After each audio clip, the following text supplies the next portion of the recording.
Hi hello friends, ನಮಸ್ತೆ. Welcome back to my YouTube channel. ದಯವಿಟ್ಟು ಯಾರ್ಯಾರು ಹೊಸ್ದಾಗಿ ನೋಡ್ತಿದ್ದೀರಿ ನಮ್ಮ ಯೂಟ್ಯೂಬ್ ಚಾನಲ್ನ ದಯವಿಟ್ಟು ಸಬ್ಸ್ಕ್ರೈಬ್ ಆಗಿ ಅಂತ ಹೇಳ್ತಾ, ನಮ್ಮ ಯೂಟ್ಯೂಬ್ ಚಾನಲ್ ಲಿಂಕ್ನ ಇನ್ಸ್ಟಾಗ್ರಾಮ್ ಬಯೋದಲ್ಲಿ ಹಾಕಿರ್ತೀನಿ. ದಯವಿಟ್ಟು ಅಲ್ಲಿ ಹೋಗಿ ಸಬ್ಸ್ಕ್ರೈಬ್ ಆಗಿ ನೋಡಿ. ಇದೊಂದು ಪ್ರವಾಸಿ ಸ್ಥಾನ, ಅಂದರೆ ತುಮಕೂರು ಜಿಲ್ಲೆ ಪಾವಗಡ ತಾಲೂಕು ನಿಡಗಲ್ಲು ಹೋಬಳಿ. ಈ ಪ್ರವಾಸಿ ಸ್ಥಾನದ ಬಗ್ಗೆ, ನಿಡಗಲ್ಲಿನ ಬಗ್ಗೆ ಒಂದು ದೇವಾಲಯಕ್ಕೆ ಬಂದಿದ್ದೇವೆ. ಆ ದೇವಾಲಯದ ಬಗ್ಗೆ ಎಕ್ಸ್ಪ್ಲೇನ್ ಕೊಡ್ತೀನಿ. ದಯವಿಟ್ಟು ವಿಡಿಯೋ ಸ್ಕಿಪ್ ಮಾಡ್ದಲೇ ನೋಡಿ.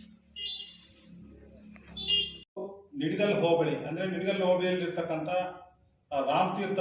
ರಾಮತೀರ್ಥ ಅಂದರೆ ಅಲ್ಲಿ ರಾಮತೀರ್ಥದಲ್ಲಿ ಒಂದು ಶಿವನ ದೇವಸ್ಥಾನವಿದೆ.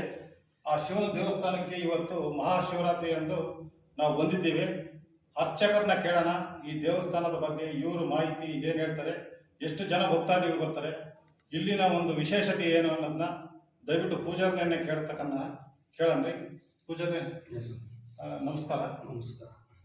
ಈ ದೇವಸ್ಥಾನ ಎಷ್ಟು ವರ್ಷದಿಂದ ಇದೆ ಸ್ವಾಮಿ? ಇದು ತ್ರೇತಾಯುಗ ಶ್ರೀರಾಮಚಂದ್ರನೇ ಬಂದು ಇಲ್ಲಿ ಸ್ಥಾಪನೆ ಮಾಡಿದಂಥ ಒಂದು ರಾಮತೀರ್ಥ.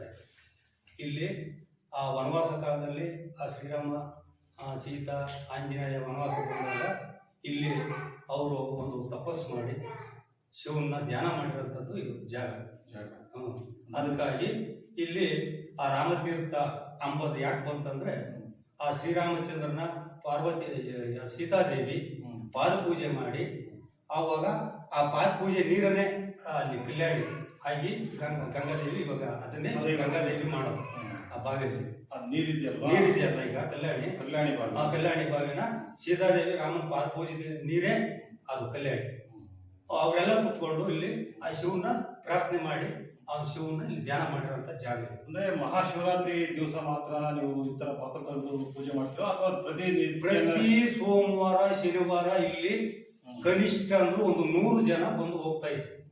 100 ಜನ. ನೋಡಿ ವೀಕ್ಷಕರೇ, ದಯವಿಟ್ಟು ವಿಡಿಯೋನ ಮಸ್ತ್ ಹೋಗ್ತವೆ. ದಾರಿ ಭಾಳ ಚೆನ್ನಾಗಿದೆ ನೋಡಿ. ನರಸಿಂಹಸ್ವಾಮಿ ದೇವಸ್ಥಾನ ಬಂತು, ತೋರಿಸ್ಕೊಡ್ತಿದ್ದೀನಿ ನೋಡಿ. ಇದೇ ನರಸಿಂಹಸ್ವಾಮಿ ದೇವಸ್ಥಾನ. ಮುಖ್ಯ ಬಾಗಿಲು ನೋಡ್ರಿ, ಮುಖ್ಯ ದ್ವಾರ ಅಂದರೆ ಮುಖ್ಯ ಬಾಗಿಲು ಯಾವ ರೀತಿ ಇದೆ, ಸಿಕ್ಕಾಬಟ್ಟೆ ದೊಡ್ಡ ಗುರು, ಅತ್ಯದ್ಭುತವಾಗೈತೆ ಬಾಗಿಲೇ. ಇನ್ನು ಒಳಗಡೆ ದೇವಸ್ಥಾನ ಯಾವ ರೀತಿ ಇದೆ ಅನ್ನೋದು ಸ್ವಲ್ಪ ವಿವರಣೆ ತೋರಿಸ್ಕೊಡ್ತೀನಿ. ದಯವಿಟ್ಟು ವಿಡಿಯೋ ಸ್ಕಿಪ್ ಮಾಡ್ದಲೇ ನೋಡಿ.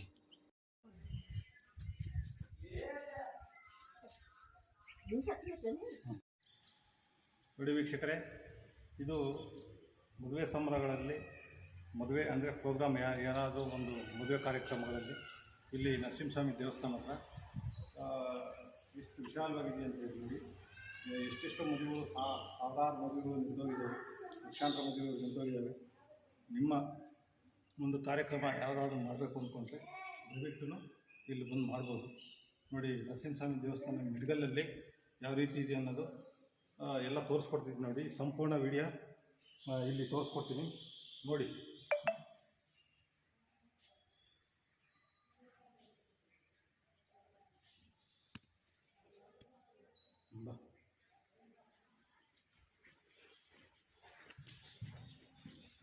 ಸ್ಟಾರ್ಟ್ ಮಾಡಿ.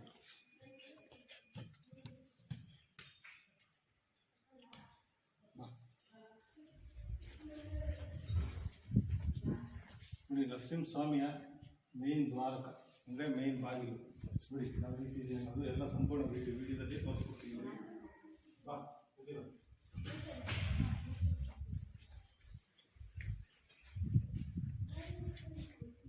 ಮುಖ್ಯ ಬಾಗಿಲು, ನರಸಿಂಹಸ್ವಾಮಿಯ ದೇವಸ್ಥಾನದ ಮುಖ್ಯ ಬಾಗಿಲು ನೋಡಿ ಯಾವ ರೀತಿ ಇದೆ ಅನ್ನೋದು ಈ ವಿಡಿಯೋದಲ್ಲೆಲ್ಲ ಸಂಪೂರ್ಣ ಮಾಹಿತಿ ಕೊಡ್ತಾ ಇದ್ದೀನಿ ನೋಡಿ.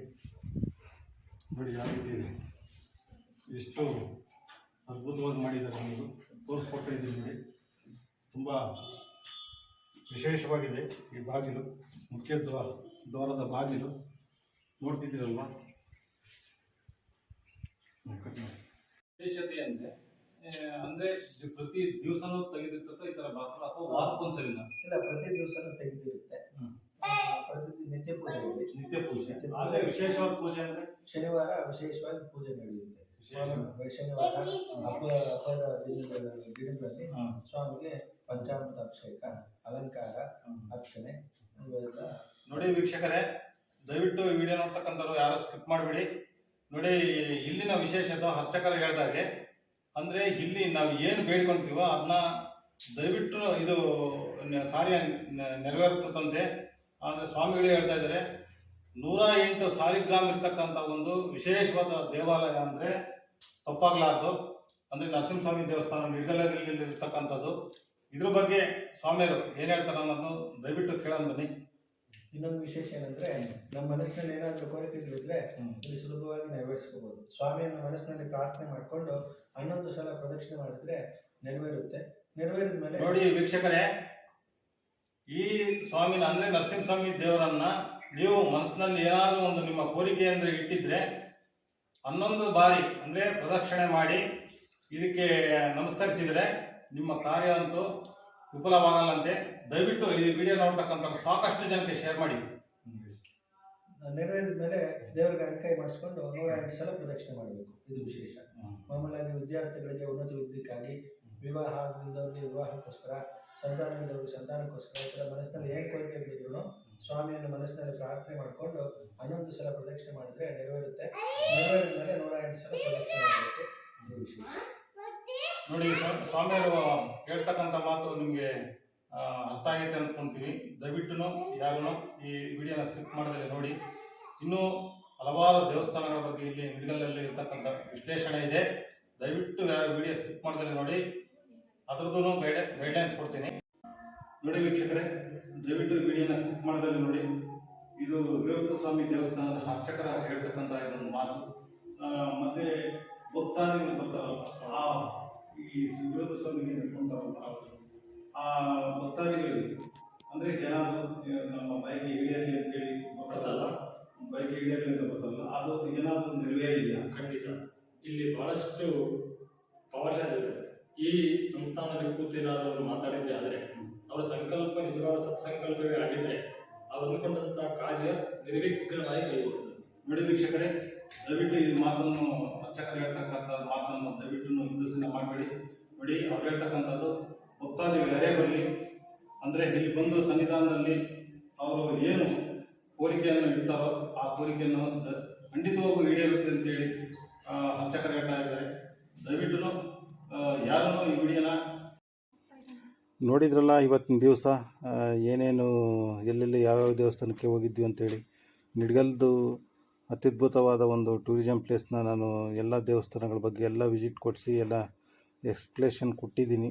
ದಯವಿಟ್ಟು ಇನ್ನೂ ಹೆಚ್ಚಿನದಾಗಿ ನಿಮಗೆ ಈ ಥರ ಗೈಡ್ಲೈನ್ಸ್ ಬೇಕಂದರೆ ಆಗ್ತಾನೆ ಇರ್ತೀನಿ. ದಯವಿಟ್ಟು ಹೆಚ್ಚಿನ ಜನಕ್ಕೆ ಶೇರ್ ಮಾಡಿ, ಲೈಕ್ ಮಾಡಿ, ಬೆಲ್ಲೈಕನ್ ಒತ್ತಿ. ಓಕೆ ಬಾಯ್, ನೆಕ್ಸ್ಟ್ ವಿಡಿಯೋದಲ್ಲಿ ಸಿಗ್ತೀನಿ. ಓಕೆ.